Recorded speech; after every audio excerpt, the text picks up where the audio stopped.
jika tidak belum menikah jangan melakukan hubungan seksual. Jadi nggak boleh free sex. Iya. Kedua, be faithful. Artinya kalau misalnya udah menikah, setia sama pasangan. Jangan gonta-ganti ya, Jangan Bunda. gonta-ganti karena memang kita harus jauhi penyakitnya, tapi bukan orangnya.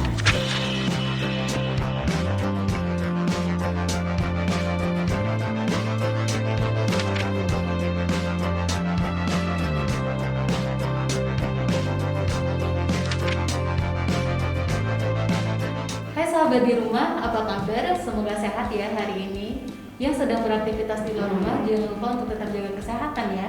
Memakai masker, mencuci tangan, dan menjaga jarak agar terhindar dari penularan COVID-19. Nah, pada kali ini saya Zikra Husna akan diskusi hangat bareng narasumber yang luar biasa. Di depan saya sudah ada perempuan cantik dan inspiratif tentunya, ada Dr. Dian Puspita Fadli Amran selaku Ketua TPPKK Kota Padang Panjang atau yang kerap disapa dengan Bunda Dian. Halo, assalamualaikum Bunda. Salam Husna, apa kabar? Sehat, alhamdulillah. Bunda sehat Bunda? Alhamdulillah sehat. Ngomong-ngomong apa nih kesibukan Bunda nih? Sekarang Bunda masih aktif ya melakukan pembinaan PKK ke desa-wisma yang ada di Kota Padang Panjang, dan juga Bunda juga bekerja sebagai seorang dokter di rumah sakit dan juga dosen. Jadi juga ngajar di Fakultas Kedokteran Universitas Swasta di Padang. Multitasking ya Bun, jadi Harus. dokter, dosen, jadi ibu rumah tangga juga ya Bun? Ya itu tugas pertama kita.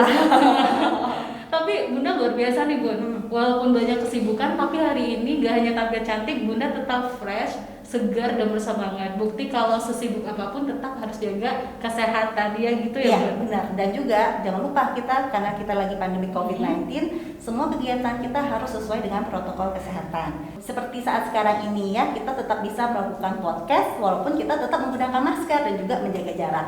Jadi semua kegiatan dan juga aktivitas bisa kita lakukan tapi tetap harus kita menggunakan protokol kesehatan gitu.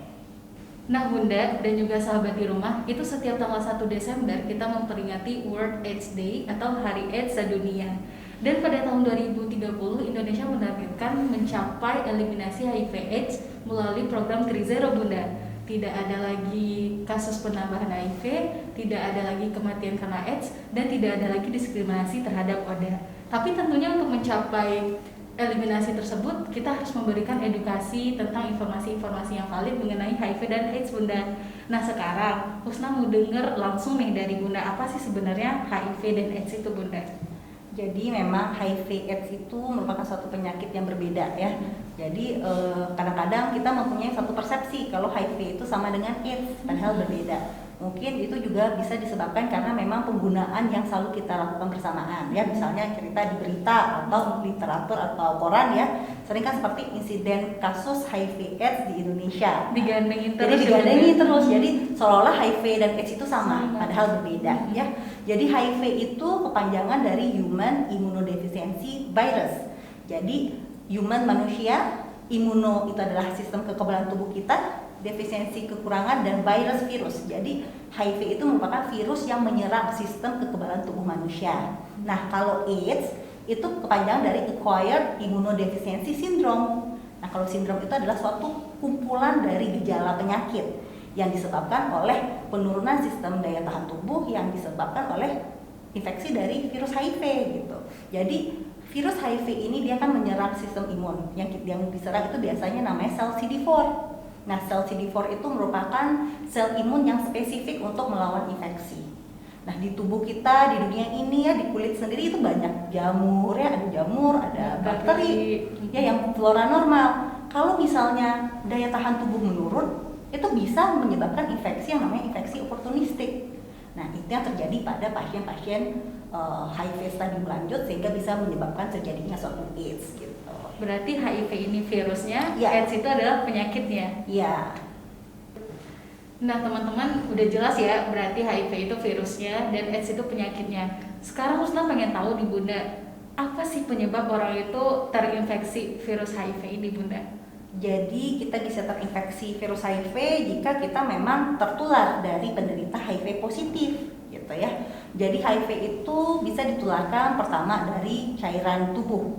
Contohnya seperti darah ya, terus cairan sperma, cairan vagina, air susu ibu. Jadi jika pasien bisa menderita HIV itu biasanya tertular dari pertama melakukan hubungan seksual bebas ya, free sex yang tidak menggunakan kondom. Yang kedua itu penggunaan jarum suntik yang bersamaan. Itu biasanya sering terjadi pada orang-orang yang menggunakan narkoba jarum suntik. Biasanya kan jarum suntik itu dipakai bersama-sama. Itu risiko infeksi HIV juga tinggi. Ya. Yang ketiga itu transfusi darah. Jadi kalau misalnya kita transfusi, yang memang transfusi itu HIV positif, orang yang mendapatkan transfusi darah itu bisa tertular HIV positif, ya. Yang keempat, misalnya perawat nih atau tenaga medis ketika mengambil darah ya, atau misalnya ngasih obat dan ternyata pasiennya HIV positif dan tertusuk sama jarum ke tenaga medis, ya tenaga medis itu bisa tertular juga HIV positif, ya. Lalu yang selanjutnya bisa juga tertular dari ibu yang lagi hamil ke anaknya. Jadi banyak sekali kasus-kasus yang terjadi yang memang bukan disebabkan juga oleh perilaku-perilaku yang tidak benar ya, seperti transfusi darah kan juga bukan perilaku yang salah ya, tapi banyak juga pasien ODA itu yang juga mengalami penularan itu disebabkan oleh kondisi-kondisi seperti tadi gitu.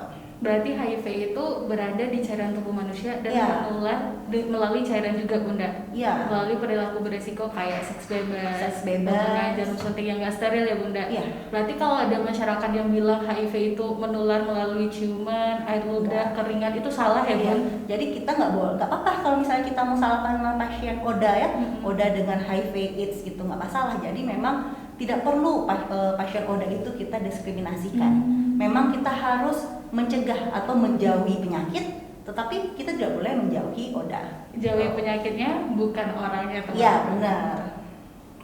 Nah, jadi Bunda, Husna juga pernah dengar kalau HIV itu terbagi menjadi beberapa stadium, mulai dari stadium 1, 2, 3, dan 4. Itu gejalanya perbedaannya apa aja Bunda? Ya kalau stadium 1 artinya itu pasien tidak ada gejala. Jadi memang tidak ada gejala yang timbul. Kayak orang sehat Bunda? Iya, seperti orang sehat. Ya kalau stadium 2 itu ada gejala tapi cuma penyakit ringan. Nah, gejala ringan itu seperti adanya penurunan berat badan ya. Penurunan berat badan itu biasanya tapi nggak melebihi dari 10% berat badan. Jadi kalau misalnya Husna awalnya berat badannya 60, turun tuh paling cuma 54, jadi nggak melebihi 10%. Masih normal ya Bun? Masih normal ya. Terus yang kedua itu bisa juga adanya namanya dermatitis seboroid. Itu contohnya tuh kayak tombe gitu di kepala. Nah itu juga salah satu gejala ringan dari suatu HIV/AIDS ya. Terus yang ketiga bisa juga ada ulkus di mulut. Kalau nggak ada borok di sekitar mulut. Nah itu gejala ringan ya. Lalu yang stadium 3 itu gejala sedang. Nah gejala sedang itu adanya penurunan berat badan itu lebih dari 10%. Terus biasanya pasien yang datang itu sering sekali gejalanya itu diare yang lama gitu. Diare kronis yang bisa lebih dari 1 bulan. Misalnya pasiennya udah sembuh, nanti minggu depan masuk lagi dengan gejala diare. Nah itu juga kita bisa curiga itu suatu pasien penderita HIV dengan kondisi sudah stadium 3 ya. Lalu ada juga namanya TB paru ya. Karena pasien HIV/AIDS itu resiko untuk menderita TB paru itu lebih tinggi ya. Lalu ada namanya pneumonia, terus juga ada infeksi-infeksi jamur lainnya seperti adanya jamur di mulut ya. Jadi mulutnya nampak putih-putih ya, atau yang namanya kandidiasis oral, atau juga jamur di seluruh tubuh. Itu stadium 3. Nah, yang paling terakhir itu namanya stadium 4. Nah, stadium 4 ini biasanya kondisinya sudah berat. Contohnya pasiennya itu ada namanya HIV wasting syndrome. Jadi pasiennya itu langsung badannya tuh kurus sekali, kurus kering gitu ya. Nah, itu kita juga curiga sudah stadium 4. Atau infeksinya itu sudah sampai ke radang otak, namanya meningitis. Nah, gejala-gejala yang Ibu sebutkan tadi itulah yang namanya stadium 4 gitu. Tapi apakah dari stadium 1 itu Bu, orang yang terkena HIV ini udah menularkan virusnya? Iya, tetap kita tertular pada pasien yang penderita HIV positif gitu. Jadi walaupun HIV positif tanpa gejala, ya tetap bisa menularkan gitu. Jadi kasihan banget kalau ada seseorang yang positif HIV tapi dia nggak sadar dari awal itu dia HIV. Mungkin potensi menularkan virusnya itu akan lebih banyak lagi, begitu ya Bunda? Iya, makanya tetap bukan pengobatan yang paling penting, adalah kita yang paling penting adalah pencegahan ya. Bagaimana seperti yang pemerintah Indonesia inginkan ya, pada tahun 2030 kita sudah ada namanya 3-0 ya, 0 tidak ditemukan kasus baru lagi, Lalu zero, tidak ada kematian lagi yang disebabkan oleh HIV. Dan ketiga, zero untuk tidak adanya diskriminasi terhadap ODA. Jadi caranya itu adalah pencegahannya itu. Nah, cara pencegahannya itu ya tentu saja tindakan-tindakan atau kondisi risiko tinggi HIV harus kita hindari gitu. Nah, jadi teman-teman kita udah tahu ya kalau 2030 nanti Indonesia menargetkan adanya eliminasi HIV AIDS 2030 melalui program 3.0. Dan Musna juga pernah baca Bunda ada fast track 90-90-90 di mana 90% awal itu seseorang mengetahui kalau dirinya itu sudah HIV melalui tes HIV ataupun deteksi dini. Musna pengen nanya di Mun, apakah layanan tes HIV itu memang sudah disediakan oleh pemerintah secara gratis atau bagaimana Bunda? Kalau kita di Kota Padang Panjang sudah disediakan ya, jadi kita bisa melakukan pemeriksaan HIV itu di puskesmas yang ada di Kota Padang Panjang. Nah, puskesmasnya itu kita juga ada konselor ya, yang insya Allah konselornya itu akan menjaga kerahasiaan dari penderita ODA gitu. Berarti memang ada layanan ya Bunda. Dan juga nih teman-teman, sebenarnya kasus AIDS ini semakin tahun itu semakin meningkat. Dan bahkan dikatakan bahwasanya fenomena kasus AIDS ini seperti fenomena gunung es. Apakah benar seperti itu Bunda? Iya benar ya. Jadi memang insidensi kasus HIV AIDS ini seperti fenomena gunung es. Jadi yang kita deteksi itu sedikit gitu ya. Apalagi di Padang Panjang ya, pada tahun 2020 kita mendeteksi 1 orang, alhamdulillah ya. Dan 2019 itu 8 orang yang menderita AIDS. Nah, namun memang di dunia pun kasus-kasus HIV AIDS itu terdeteksi tidak seperti sebenarnya. Contohnya ya, di dunia ini insiden pada tahun 2017 itu ditemukan kasus HIV dan AIDS itu sekitar 36 juta. Tapi sebenarnya itu kasusnya itu lebih banyak, cuma tidak terdeteksi aja karena memang fenomena gunung es tadi gitu. Duh, jadi memang kasus HIV ini bukan angka yang sedikit, jutaan. Dan sebenarnya untuk menangani kasus HIV ini bukan hanya tugas dari KPA, Komisi Penanggulangan AIDS, tapi adalah tugas kita bersama ya Bunda. Dari pemerintah, dari keluarga juga sebagai lini terkecil ya. Iya. Nah sahabat, dari apa yang telah disampaikan Bunda Dian tadi terlihat jelas bahwasannya memang penyakit HIV/AIDS itu membahayakan gak hanya diri sendiri tapi juga untuk orang sekitar. Jadi mulai dari sekarang, mulai cintai diri sendiri dengan menjaga agar tidak terlibat dalam perilaku pergaulan bebas ataupun perilaku-perilaku berisiko yang dapat menimbulkan penyakit AIDS. Nah untuk terakhir nih Bunda, sebelum kita tutup nih podcastnya, apa sih harapan atau pesan-pesan yang ingin Bunda sampaikan kepada sahabat di rumah agar peringatan Hari HIV/AIDS sedunia ini bisa berdampak positif, agar masyarakat itu bisa aware, oh ternyata HIV ini berbahaya, AIDS ini berbahaya, kayak gitu Bunda. Ya, yang paling penting adalah bagaimana kita mencegah ya untuk tidak terkena HIV/AIDS. Yang pertama ada namanya dia singkatan ABCDE ya.